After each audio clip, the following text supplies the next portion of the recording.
Yo guys, welcome back to my channel, and today we are going to draw my first and strongest original character named Aglot in his base form. I used Goku's Dragon Fist pose as a reference for this drawing. I wanted to bring Aglot in a dynamic position, and Goku's Dragon Fist looks so epic, I had to use it for Aglot. Make sure to smash the like button right now guys, so I know that you like this kind of videos. Now let's enjoy the sketching and inking together.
So, the line art turned out amazing, and as you saw on the thumbnail, I will use 3 different marker brands for the coloring: Copic Markers, Arteza Everblend Markers, and Ohuhu markers. I really have a big selection of Copic markers, but some color tones are still missing. Luckily I got a bunch of Arteza and Ohuhu markers, which are also alcohol based. Let's fuse these brands together and let's see how the end result will look like. And do you have any experience with Arteza or Ohuhu? Let me know that down below in the comments, guys.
So, we are done with this piece of art, and I have to say it turned out really great.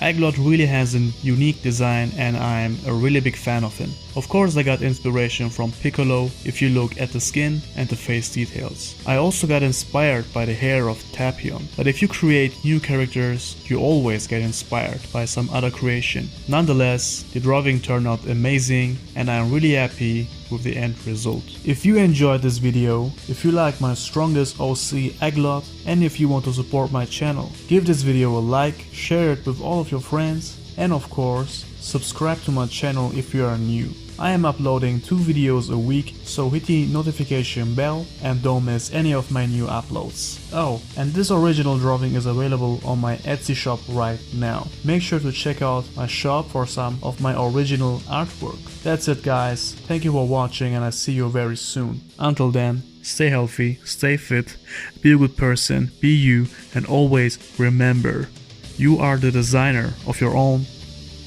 life.